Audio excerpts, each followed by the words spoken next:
According to special relativity, then, there are these two relativistic effects created by relative motion, the length contraction, in which length actually gets reduced, some of it seems to disappear, and time dilation, in which time gets stretched out as though there's somehow more of it. But that raises an important and intriguing question. With length contraction, where does the length go that seems to disappear? And with time dilation, where does that extra time come from? Well, the explanation from special relativity we can understand if we look at a simple two-dimensional analogy here. So here's a shape, and we're looking only at two dimensions. We have the height of this object, and we have the length of this object. And you can see that obviously the length of the object is much greater than the height.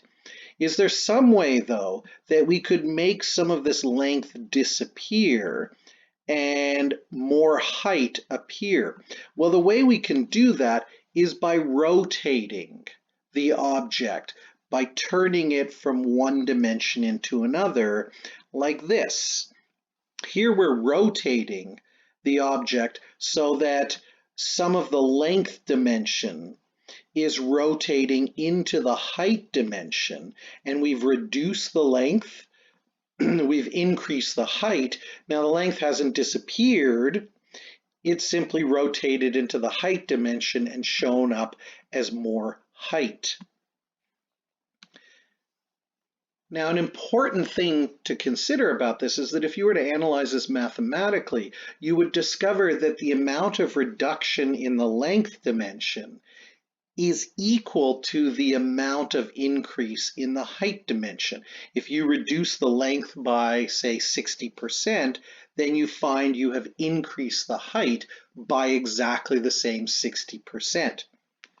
Well, this is really important because what Einstein discovered when he came up with the mathematics for his special relativity was that the same relationship applies to length and time. If you are to reduce the length of an object because of relative motion through length contraction by, say, 20%, then it turns out that the time dilation stretches out the time by exactly the same 20%. If you reduce the length by 8.7%, then you increase the time by 8.7%, which is exactly the way it works when you rotate from length into height.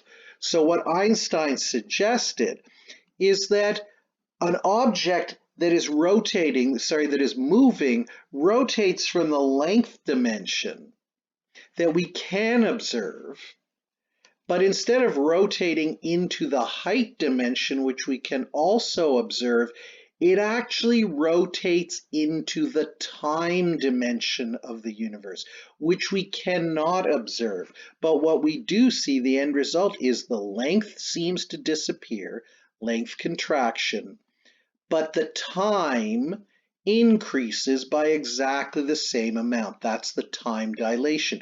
The two always go together. And this is the idea you may have heard, that time is the fourth dimension.